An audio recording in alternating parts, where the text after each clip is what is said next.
Okay. Okay, Rachel, it's good talking with you and have an opportunity to talk about my work in Warren County, a county that I live in and I grew up in, and have somewhat of a knowledge of the history and culture there in the county. I think that's to my advantage because I've been doing work in community organizing and research projects relative to healthy food access and physical activity for the past maybe 16 years. So having a long relationship with my community, I think gives me an advantage to be able to understand what the challenges are, but most importantly, what the resources and assets are and how I can help to bring down those silos that separate us sometimes and connect us one to the other and be more effective at achieving long-term goals. The projects that I work with again is our local food policy council. And through that, we work with our local apartment, the Colonial large apartment that provides housing for about 32 plus disabled and elderly residents. And over the years, they have had challenges as far as accessing healthy foods. We've lost our supermarket, which was downtown, and many of these residents are eating from our discount stores, which may be a block or two away. Also, I get to work with Victor Hunt's garden, which is Duke Garden. And over the years, he's developed a relationship with Colonial Large, where especially during the fall and maybe spring, he brings vegetables to the residents. We provided them with collards, cabbage, peppers, and other things from his garden. And hopefully, as we move forward, we will build even a stronger relationship between Colonial Large and the Guard Project we're sponsoring, supporting in Warren County. And how has your partnership with FFORC changed or grown throughout the years?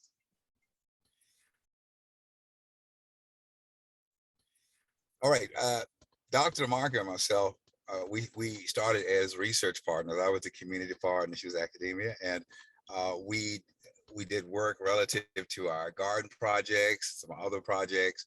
And after about maybe 5 or 6 years working as a community partner, I was able to come on and be full-time staff at UNC Center for Health Promotion Disease Prevention and be a part of the FFORC team. So for the past 7 years, I've been a full-time employee, and my role now is community coordinator, field coordinator, and I help be a liaison between academia and the communities we seek to serve. Working to try and make our research more equitable, more fair, more understanding. And I know in many cases, I have to help create a safe space and create a common language with my academia and community partners to build these relationships of trust. Trust is something I think is really important, and it takes time to build that. Even though I'm from Warren County and many of the people I work with and organizations I work with know me well, there was all this trust for academia and grant funding, because they had this negative view that there was a lot that we didn't know and we may have done things wrong and gotten into trouble. But having a partnership with UNC, where UNC took on the responsibility of managing the grants and helping us build our capacity to understand the research mechanisms and the terms and the knowledge and all that stuff, it has helped me be a better liaison to our community as I help them understand the importance of research and really how research really connects with our faith community. It's not conflicting, but it really complements, because we all have a vision of a better world. Research helps us develop a process in which we can apply and evaluate, as opposed to sometimes faith is I have this vision, I'll pray and make it and see if it'll happen. But now we can have a vision, we can have a process in which we can work towards that vision. So my work as a minister and working a lot with faith communities is to help our partners understand that we're all operating by faith and hope, and we all are saying the same things, but oftentimes using different language. And so developing this common understanding and language. I feel it's an important part of that. So trust is really, really important, and it takes time. And I find that university partners now realizing in order to develop trust, we've got to be engaged even between grants and projects. We have to have a relationship. And part of my work is helping create field trips to historically marginalized community, African American communities across the state that are rich in assets and resources and vision and organization. And so taking our research team to these communities and meeting these awesome people who are doing awesome work and helping develop this relationship that who knows, we might be able to build some type of projects out of resources. So Warren County, again, I live there. I'm able to apply as I learn. We're able to adapt our projects as we learn, and looking at long-term investments and realizing it's a two-way street. We learn from one another. Yeah, thank you for that. And I think that this idea of connecting between academia and the community has been a challenge for so long. And you gave some really good advice on how to address that. I wonder if you could speak a little more to how a sense of urgency that academia often embodies can be really detrimental to these relationships and partnerships. Yes, that was a real concern because oftentimes funders and academia wanted to problem solve within a grant cycle, and that's not possible. I find that academia's timelines and expectations are much faster than on the community side oftentimes. And from looking at Warren County fell in this predicament over a period of time. So it's going to take a period of time and effort to work through some of what historically has caused us to be where we are. So to come and just put a Band-Aid on the situation is just perpetuating what has been happening historically. But now we're learning that in order to be really effective and achieve the goals that we set that ensure that everybody has access to healthy food and physical activity, we have to also look at some of the structural racism and value people's lived experience and make those lived experience and value to those who are the founders, to say that we need to do more than just put a Band-Aid on the situation. We need to dig deeper and value people's stories, include their stories and their experiences in our summaries, and begin to sort of like change the way we historically have done research in our communities to be more equitable and fair. So the challenge was understanding the language, academia's language, understanding the structure of academia, but also respecting the structure that's in the community. There's structure within a community that needs to be respected and valued. There's expertise within a community that needs to be respected and valued. And there's a need for capital within a community. Gift card just doesn't do it because what academia funding might see as a small issue could be a large issue for someone who's been marginalized, and their energy is spent from day to day just trying to survive. So much of your work is addressing and educating on the faults in like our long established systems that we all work within. I wonder if you have any advice for those who are trying to do that work. I would say get beyond looking at the deficits, but look at communities' assets and allow communities to define who they are.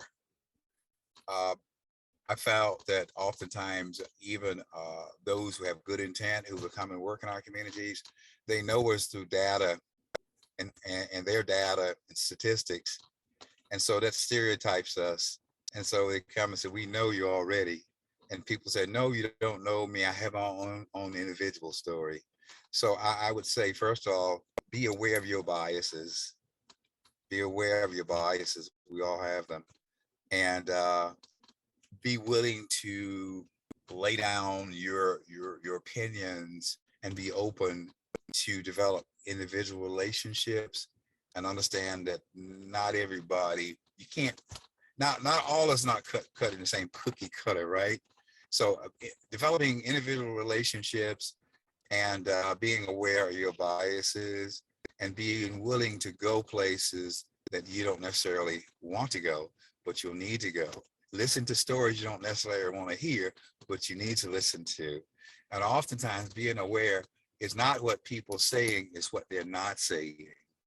So how do you lean into your uncomfort? How you lean in and maybe ask questions? Because oftentimes people have been conditioned not to talk about the racism, but just talk about the resiliency. So we work to help them take all that onus off themselves and begin to look at the structures in which they have to be so resilient. And it's tough being resilient all the time. Sometimes we want to thrive, but if we in academia would help people say, hey, this is not totally your fault. This is the way the system is designed. So we appreciate your resiliency, but we're going to help you thrive now. And that's a big burden off the shoulder of the communities who have to be resilient just to survive. Now, how can we help you thrive?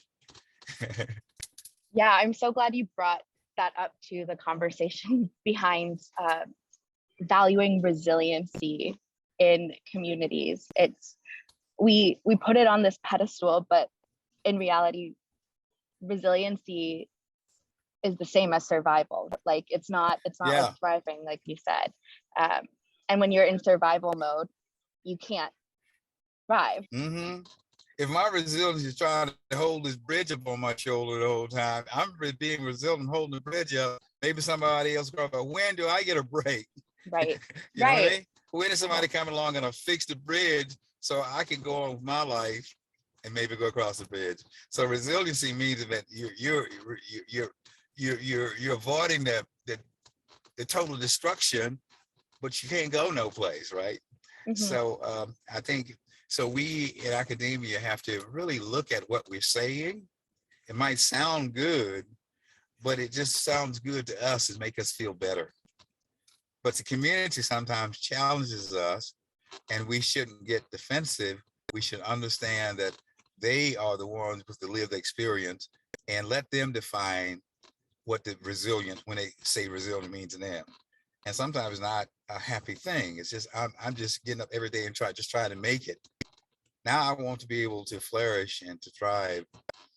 Maybe stop holding this bridge up all the time and go to the beach and just have some time for myself, or allow to put my kids into some type of a career prepared class or dance class.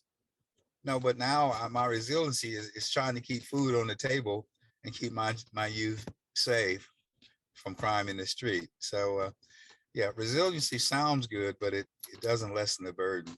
It just locks people where they are in this day-to-day task of just surviving. Yeah, we have so many of these kind of coded words in academia that really aren't as meaningful as we like to think they are, aren't they? Like, right. I was, thinking a lot about, like, you talked about the stories of individuals, and in Warren County specifically, it's the birthplace of the environmental justice movement. So I wonder if you could talk a little bit about how that history defines some of the character of the community. Okay, regarding the birth of the environmental justice movement, many people know that back in the 70s, late 70s, a company in Raleigh employed a father and son company to dispose of some polychlorinated biphenyls, PCBs. I think it was, at least about 30,000 gallons of that. So this father and son team illegally sprayed these pollutants, this lubricant, along the roadways in 14 counties, including, or was it 15 counties, including Warren County, and there were over 240 some miles of this stuff sprayed along the roadways in 1978. So those contaminants lay there for several years, and of course the grass and things began to die. And then there was investigation found out what it was. So after it was determined it was the PCBs and the toxics, Warren County was selected out of a number of other sites to be the place where like I think 30,000 cubic yards of contaminated soil was decided to be dumped in the African community in Warren County. The first trucks began to roll, I think, in September 15th, 1982. And many of our local residents, just everyday people, along with supporters from across the country, protested against the dumping of the sites. And many of them stretched across the road, blocking the trucks. And I think over the period of 6 weeks, there were over 600 some folk who were arrested for protesting. So we had Warren County was selected, many believe because it was a rural, mostly African-American site, low wealth, and was felt there was no really political voice of power or clout. But I don't think that our governor and those others who made the decision realized that the county residents would push back, and they did. And from that pushback, we birthed the environmental justice movement.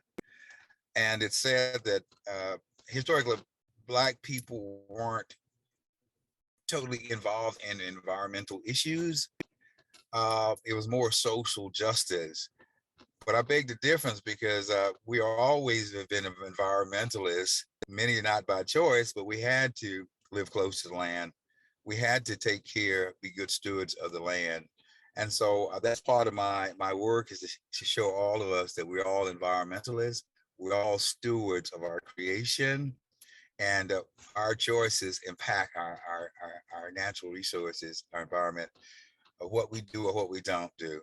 So Warren County was a place that Black people, along with others, came together and resisted the powers that were, and birthed the movement. Many folks around the world see the significance, but many within Warren County don't realize the impact of what happened in 1982. So my vision that we will own this story, and we will use our story to elevate our voice. Even our community began to demand for equity and justice in our community. So organizing our 40th anniversary celebration, which is this year, the theme is Back Together Again, telling our stories, building our future. And the core of it is when people find their voices, and then when they find their collective voice, we can bring about change. And so out of a dumping, we birthed a movement, and now we seek to own that movement and use the same collective voice to take advantage of opportunities and challenge and take it and confront challenges we have now around housing, education, healthcare, things like that. In addition to the 40th anniversary of the environmental justice movement, what else are you looking forward to in this year for Warren County and for your work? Wow. In addition to that, wow, this celebration to me is an opportunity to call a call to our county to rise up to the occasion, because many people around the world look to Warren County's legacy has been the birthplace of environmental justice to motivate individuals and communities to stand up against injustice and stand up for opportunities for everyone. So I hope that this 40th anniversary will be a charge to us in Warren County to rise up to occasion and work together, get beyond our differences, and we can accomplish more. Personally, for me, I'd like an opportunity to exhale.